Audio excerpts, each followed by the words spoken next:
मी अजिंक्य भातंब्रेकर, तुम्ही पाहताय न्यूज 18 लोकमत। पंतप्रधान नरेंद्र मोदींनी आज दिल्लीतल्या लाल किल्ल्यावर ध्वजारोहण करत देशाला संबोधित केलं। यावेळेला त्यांनी देशातल्या भ्रष्टाचार आणि घराणेशाहीवर टीका केली। राजकीय घराणेशाहीमुळे भारतातील प्रत्येक संस्थेत घराणेशाहीला पोषण दिलं जात आहे आणि याच कारणामुळे आपल्या देशाचं सामर्थ्य आणि बुद्धिमत्तेला नुकसान पोहोचतंय असा आरोप त्यांनी केला। घराणेशाही, परिवारवाद हा भ्रष्टाचाराला कारणीभूत ठरतोय। घराणेशाहीच्या विरोधात आपल्याला जागरूकता निर्माण करावी लागेल असं आवाहन त्यांनी जनतेला केलेलं आहे।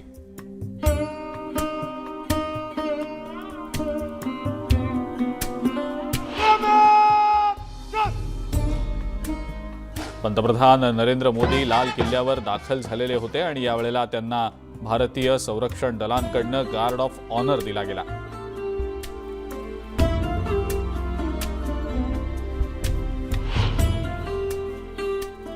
पंतप्रधान नरेंद्र मोदी लाल किल्ल्यावर दाखल झाले आणि यावेळेला संरक्षण मंत्री राजनाथ सिंह यांच्याकडून पंतप्रधान मोदींचं स्वागत करण्यात आलं।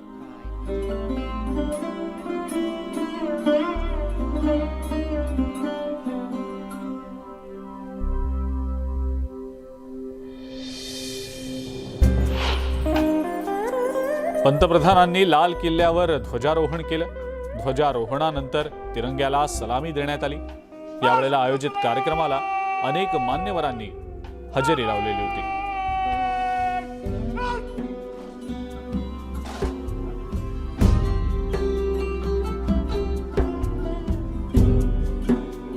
राजनीति में भी परिवारवाद ने देश के सामर्थ्य को सबसे सारा अन्याय किया है।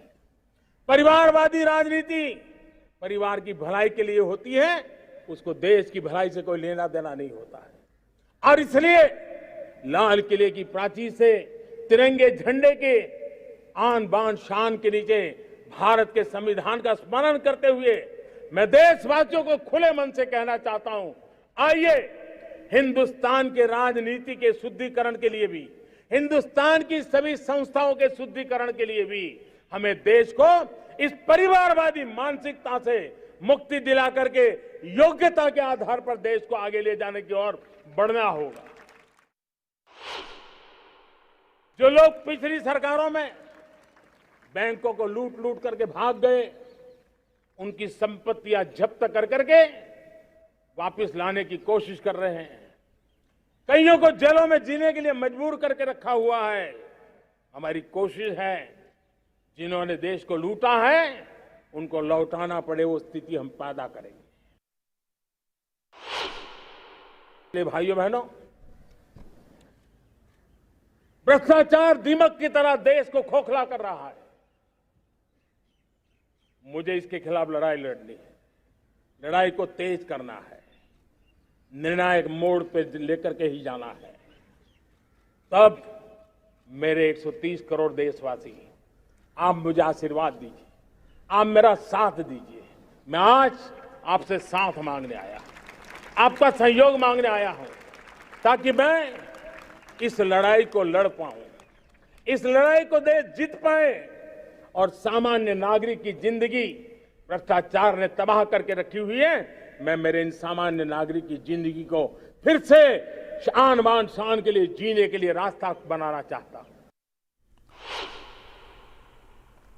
विरोधी पक्षनेते अजित पवार यांनी राष्ट्रवादी कार्यालयाबाहेर ध्वजारोहण केलं आणि यावेळेला त्यांनी पंतप्रधान मोदींच्या घराणेशाहीच्या टीकेला प्रत्युत्तर दिलंय। काही जण कर्तृत्वाने निवडून येतात, त्याला घराणेशाही म्हणू नये असं अजित पवार म्हणाले। काँग्रेसमध्ये प्रत्येक जण कर्तृत्वाने निवडून आलेला आहे, त्यांच्यावर अशी टीका करणं चुकीचं असल्याचं त्यांनी म्हटलंय।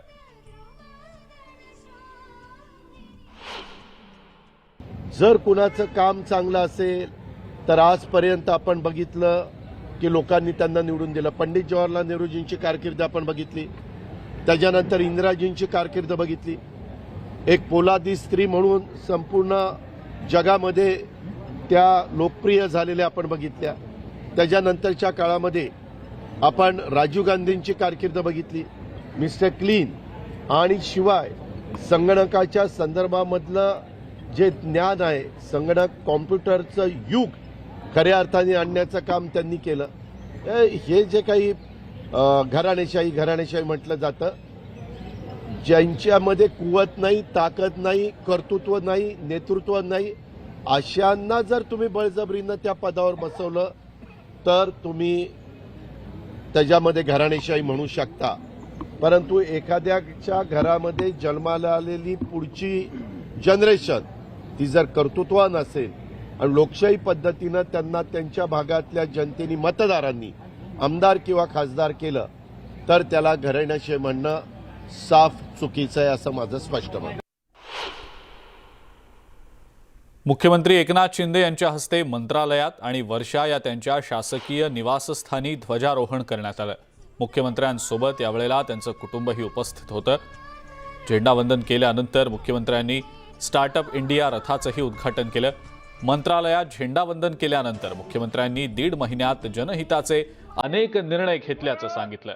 पूरग्रस्त नागरिकांना तातडीनं मदत दिली असून यंदा पंचनामे वेगानं सुरू करण्यात आलेले असून दुप्पट मदत देणार असल्याचंही मुख्यमंत्र्यांनी सांगितलं.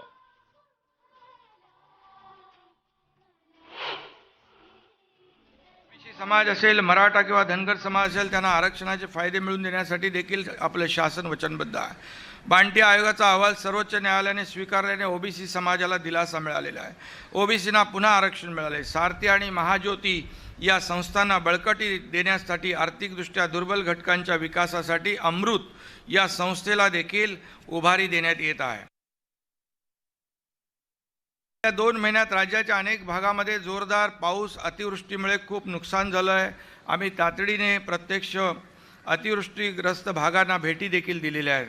संबंधितांना सर्व निर्देश दिलेले आहेत. त्याप्रमाणे वेगाने पंचनामे देखील सुरू झालेले आहेत. 28 जिल्ह्यांना फटका बसला असून 15 लाख हेक्टर जमिनीचं नुकसान झालं असावा असा अंदाज आहे. सुमारे 15,000 नागरिकांना सुरक्षित स्थळी हलवले. त्यांची राहण्याची, जेवणाची सर्व व्यवस्था शासनाने केली आहे. अतिवृष्टीग्रस्तांना मदत म्हणून NDRFच्या मदतीपेक्षा यावेळेस प्रथमच आपण दुप्पट मदत देण्याचा निर्णय घेतलेला आहे. सध्या ही मदत 2 हेक्टरपर्यंत मर्यादित होती, ती आपण वाढवून 3 हेक्टरपर्यंत केलेली आहे. गेल्या 2.5-3 वर्षात कोविडच्या भयंकर विषाणूनं आपल्याला बंदिस्त केलं होतं. आज संकट पूर्ण गेलेलं नाही, पण आपण सगळ्यांनी या विषाणूनं घातलेल्या बेड्या तोडल्या आहेत. स्वातंत्र्याचा अमृत महोत्सव उत्साहाने साजरा करतो आहोत. तसंच येणारा गणेशोत्सव, दहीहंडी किंवा इतर धार्मिक सण देखील आपण नेहमीप्रमाणे काळजी घेऊन पण जल्लोषात साजरे करणार आहोत. नागपुरात उपमुख्यमंत्री देवेंद्र फडणवीस यांच्या हस्ते ध्वजारोहण करण्यात आलं आणि यावेळेला त्यांनी केंद्राच्या योजना राज्यामध्ये प्रभावीपणे राबवणार असल्याचं, त्याची अंमलबजावणी करणार असल्याचं स्पष्ट केलंय. घरोघरी तिरंगा मोहीम नागपूरमध्ये चांगल्या पद्धतीनं राबवल्याबद्दल त्यांनी नागरिकांचे आभारही मानले.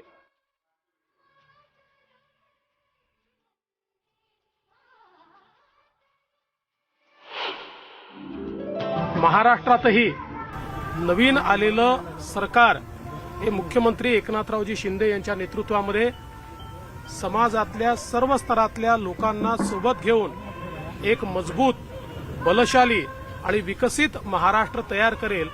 दीन दलित, गोरगरीब, आदिवासी, शेतकरी, शेतमजूर, महिला, ओबीसी, अल्पसंख्याक, 12 बलुतेदार सर्वांच्या जीवनामध्ये सकारात्मक परिवर्तन करणाऱ्या योजना हे सरकार निश्चित राबवेल, हाच विश्वास आज मी व्यक्त करतो. कोल्हापूरमध्ये चंद्रकांत पाटील यांच्या हस्ते ध्वजारोहण करण्यात आलं. श्रीमंत शाहू महाराज यांची सुद्धा यावेळेला उपस्थिती होती.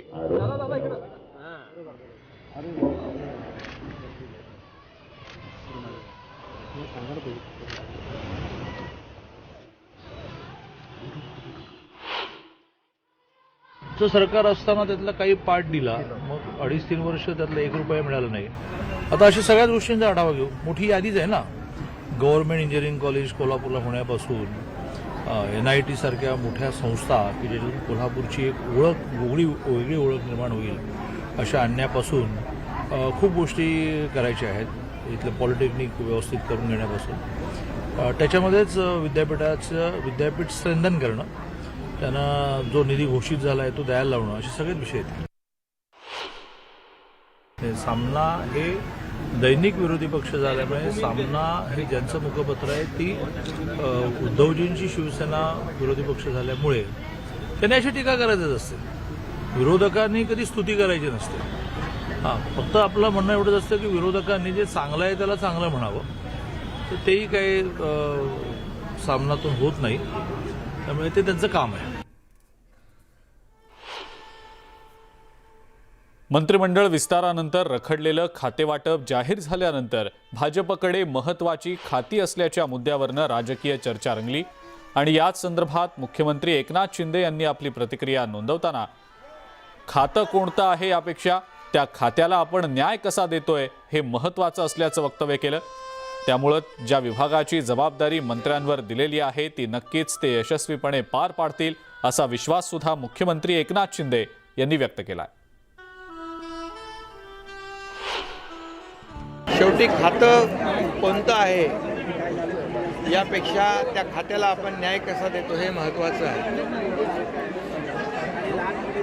त्यामुळे ज्या ज्या विभागाची जबाबदारी ज्या ज्या मंत्र्यांवर दिलेली आहे नक्की ते यशस्वीपणे पार पाडतील आणि या महाराष्ट्रातल्या जनतेला न्याय देतील. मध्य प्रदेशमधल्या उज्जैनमध्ये महाकालेश्वर मंदिरात स्वातंत्र्य दिनाचा मोठा उत्साह दिसून आला. या मंदिरामध्ये भस्म आरती पार पडली. यावेळेला 75व्या स्वातंत्र्य दिनाच्या निमित्तानं महाकालेश्वरला तिरंगी पोशाख घालण्यात आल्याचं पाहायला मिळालं.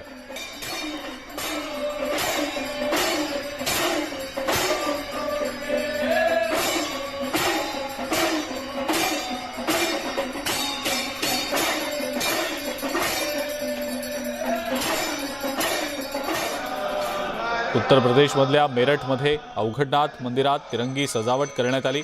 स्वातंत्र्य दिनाच्या निमित्तानं मंदिर तिरंगी रंगामध्ये न्हाऊन निघाल्याचं पाहायला मिळालं.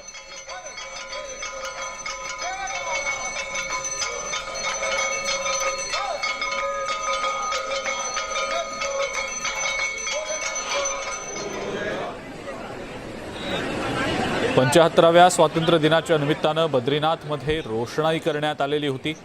तिरंगा रंगात मंदिर परिसर न्हाऊन निघालेला होता.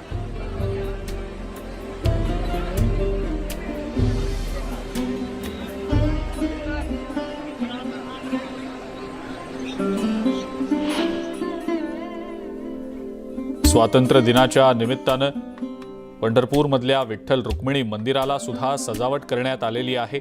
झेंडू, अस्टर या फुलांनी विठ्ठल रुक्मिणी मंदिरात तिरंग्याची आरास केली गेलेली आहे. मंदिरातील गाभारा, सभामंडप आणि खांब या सगळ्या ठिकाणी झेंडूच्या फुलांची सजावट करण्यात आलेली आहे. मंदिर समितीकडून ही सजावट करण्यात आलेली आहे.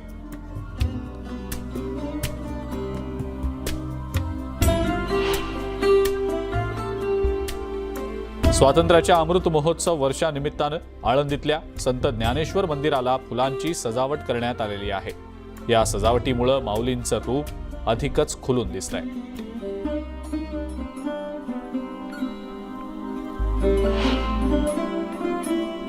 महाराष्ट्राचं कुलदैवत असलेल्या खंडोबाच्या जेजुरी गडावर स्वातंत्र्याच्या अमृत महोत्सवाच्या निमित्तानं आकर्षक अशी रोषणाई करण्यात आलेली आहे. देवाच्या गाभाऱ्यामध्ये फुलांनी तिरंगा साकारलेला आहे. सलग आलेल्या सुट्ट्यांमुळे जेजुरीमध्ये येणाऱ्या भाविकांच्या संख्येतही वाढ झालेली आहे.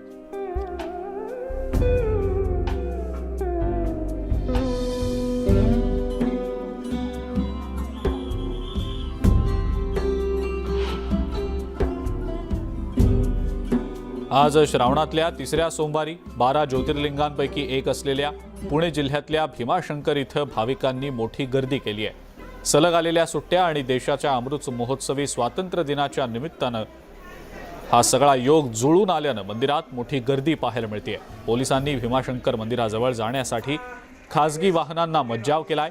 अलीकडेच 4 ठिकाणी वाहनतळाची व्यवस्था करण्यात आलेली आहे आणि या वाहनतळापासून मंदिरापर्यंत एसटी बसेस उपलब्ध करून दिल्यानं वाहतूक कोंडीची समस्या कमी झालेली आहे.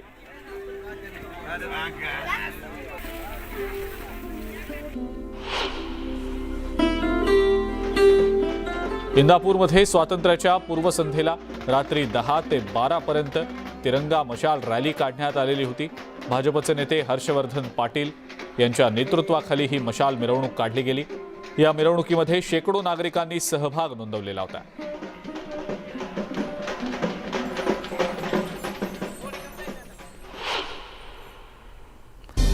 एका छोट्याशा ब्रेकची वेळ झालेली आहे. बघत रहा न्यूज 18 लोकमत.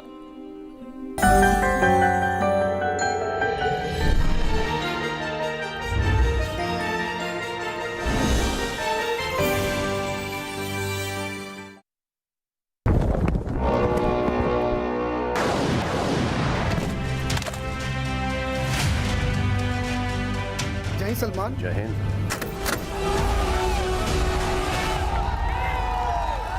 जीत गए.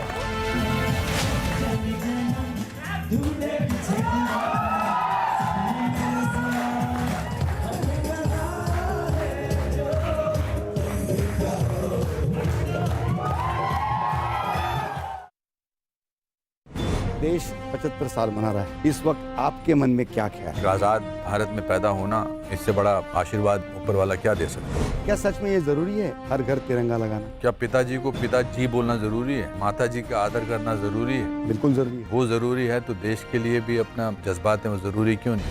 कश्मीर की स्थिति जो है उससे आप संतुष्ट हो? पिछले इतने सालों में इतने सारे तिरंगे मैंने कश्मीर वैली में नहीं देखे.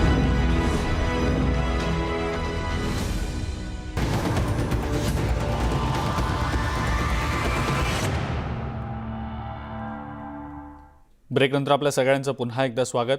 शिवसंग्रामचे नेते विनायक मेटे यांचं काल मुंबई पुणे एक्सप्रेसवेवर अपघाती निधन झालेलं होतं. आज दुपारी त्यांच्या पार्थिवावर अंत्यसंस्कार करण्यात येणार आहेत. त्यांचं पार्थिव कालच बीड इथं आणण्यात आलेलं आहे. त्यांचं पार्थिव शिवसंग्राम कार्यालयात अंत्यदर्शनासाठी ठेवण्यात आलेलं आहे. यावेळी त्यांच्या आईंचा आणि कार्यकर्त्यांचा कुटुंबियांचा आक्रोश पाहायला मिळालाय. मेटेंच्या अकाली निधनानं संपूर्ण बीड जिल्ह्यावर शोककळा पसरलेली आहे. मुख्यमंत्री एकनाथ शिंदे हे सुद्धा बीडमध्ये जाणार आहेत.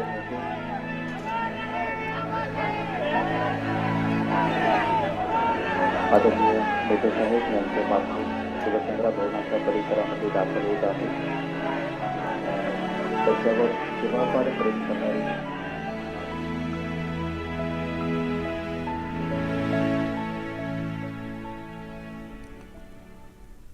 आणि या सगळ्या बातम्यांसोबतच आता बुलेटिनमध्ये वेळ झाली इथंच थांबण्याची. ताज्या बातम्या आणि अपडेट्ससाठी बघत राहा फक्त न्यूज 18 लोकमत.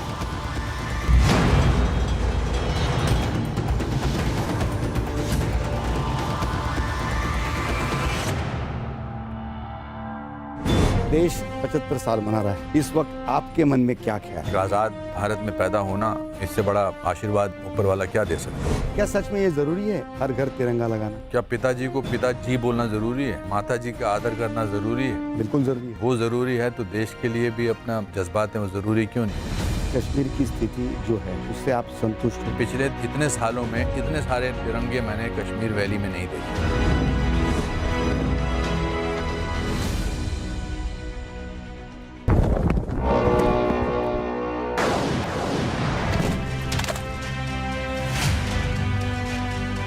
जय सलमान. जय हिंद.